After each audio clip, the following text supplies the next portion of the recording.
नमस्कार दोस्तों, ये video editorial compilation for mains का पार्ट है। आप प्लेलिस्ट में जाके एडिटोरियल की वीडियोस पेपर वाइज और टॉपिक वाइज देख सकते हो।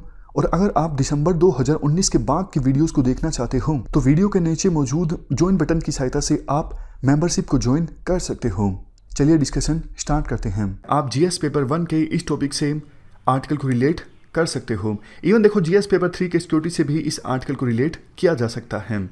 आपको याद होगा, पिछले हफ्ते हमने नागा इंसर्जेंसी से संबंधित एक आर्टिकल डिस्कस किया था जिसमें हमने पूरी टाइमलाइन को समझा था। मेनली 3 इश्यूज हैं जिसकी वजह से काफ़ी सालों से नागा इंसर्जेंट्स के साथ एग्रीमेंट नहीं साइन हो पाया है।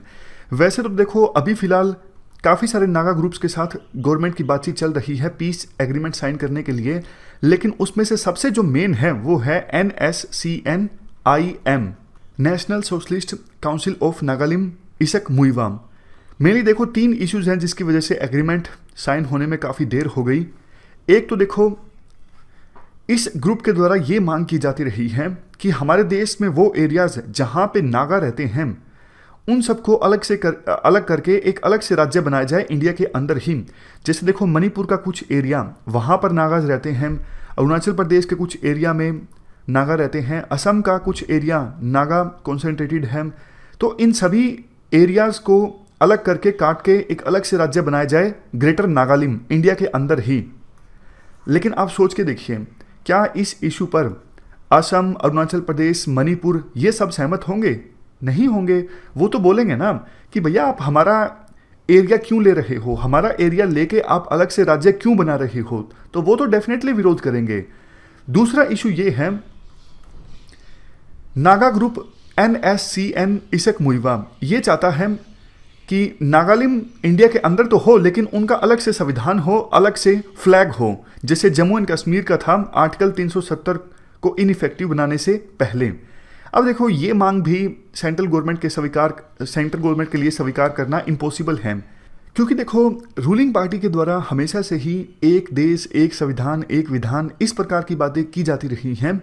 तो उनके द्वारा इस मांग को स्वीकार किया जाएगा कि नागालैंड का अलग से झंडा हो, अलग से संविधान हो, ये पॉसिबल नहीं है।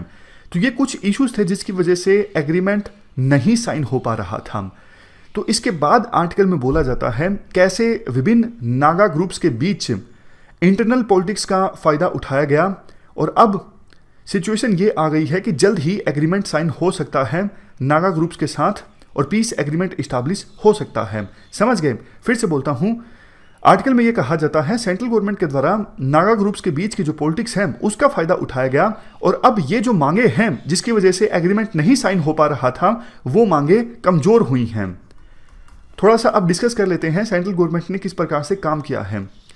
देखो, सबसे पहले तो शुरुआत में नागा ग्रुप्स के द्वारा जो मांग की जाती थी वो ये की जाती थी कि म्यांमार में भी जो नागाज रहते हैं उस एरिया को भी शामिल किया जाए और इंडिया में जहां जहां पर नागा रहते हैं उन सब एरिया को अलग करके एक अलग से देश बनाया जाए नागालिम। समझ गए? मतलब शुरुआत में तो सबसे पहले तो नागा ग्रुप्स के द्वारा इस प्रकार की मांग की जाती थी कि म्यांमार के अंदर कुछ नागा एरिया है, असम के अंदर, मणिपुर के अंदर, नागालैंड के अंदर, अरुणाचल प्रदेश के अंदर, सबको अलग कर दिया जाए और अलग से देश बना दिया जाए। लेकिन 1975 में, जैसा हमने डिस्कस किया था पिछले आर्टिकल में, आप यहां पर देखिए, जो फिजो थे उन्होंने सीज फायर एग्रीमेंट साइन कर लिया था, लेकिन उनके सीज फायर एग्रीमेंट साइन करने के बाद उनके चेले उनसे अलग हो गए, शिष्य उनसे अलग हो गए और उन्होंने बिल्कुल लड़ाई जारी रखी अलग से नागालैंड के रूप में देश बनाने के लिए। तो 1975 में फिजो के एग्रीमेंट साइन करने के बाद 3 ऑर्गेनाइजेशंस बन के आई, NSCN इसक, उसके बाद NSCN मुइवा, ये पर्सन्स के नाम है, इसक पर्सन है, मुइवा भी पर्सन है, और NSCN खापलांग म्यांमार के रहने वाले हैं। 3 ऑर्गेनाइजेशंस बन के आई। इन दोनों ने देखो बाद में गठबंधन कर लिया, NSCN इसक मुइवा ये एक ऑर्गेनाइजेशन बन गई और 1997 में इन्होंने हथियार गिरा दिए, मतलब सीज फायर एग्रीमेंट कर लिया और गवर्नमेंट के साथ नेगोशिएशंस स्टार्ट कर दी इंडिया के संविधान के दायरे में ही ग्रेटर नागालिम के रूप में अलग से राज्य बनाने के लिए। और जैसा हमने डिस्कस किया, अलग झंडा, अलग कॉन्स्टिट्यूशन, इस प्रकार की मांगों के साथ इन्होंने गवर्नमेंट के साथ अपनी नेगोशिएशंस स्टार्ट कर दी।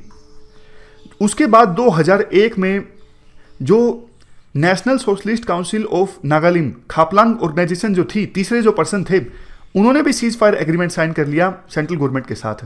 लेकिन देखो अब आपस में इनके पॉलिटिक्स थी। जो इसक मुइवा वाली ऑर्गेनाइजेशन थी ये नहीं चाहती थी कि खापलांग को ज़्यादा भाव मिले, तो सरकार ने ज़्यादा भाव दिए इसक मुइवा वाली ऑर्गेनाइजेशन को, खापलांग को ज़्यादा भाव नहीं दिए। इसका एक रीज़न देखो ये भी था क्योंकि खापलांग म्यांमार से थे, खापलांग म्यांमार से थे, अब उनकी डेथ हो चुकी है। तो सरकार चाहती थी कि म्यांमार के नागा के इश्यूज़ को नेगोशिएशन से बिल्कुल अलग किया जाए, क्योंकि देखो अगर म्यांमार के नागाज के इश्यूज़ को नेगोशिएशन में लाया जाता तो म्यांमार से भी बात करनी पड़ती, फिर तो इशू बहुत ज़्यादा कॉम्प्लेक्स हो जाता, एग्रीमेंट साइन होना बहुत ज़्यादा मुश्किल हो जाता। तो सरकार ने खापलांग वाली ऑर्गेनाइजेशन को ज़्यादा भाव दिए नहीं, क्योंकि वो म्यांमार के नागा वाले इश्यूज़ को लेके आ रहे थे। इंडिया ने ज़्यादा भाव दिए इसक मुइवा वाली जो ऑर्गेनाइजेशन थी उनको। तो उसके बाद देखो क्या हुआ, खापलांग वाली जो ऑर्गेनाइजेशन थी national socialist council of Nagaland Khaplang, इस ऑर्गेनाइजेशन में लीडर्स ने विरोध करना स्टार्ट कर दिया कि हमको भाव तो मिल नहीं रहा है। कुछ लीडर्स ने, जो उनके मेन लीडर्स थे, उन्होंने इसक मुइवा वाली ऑर्गेनाइजेशन को ज्वाइन कर लिया।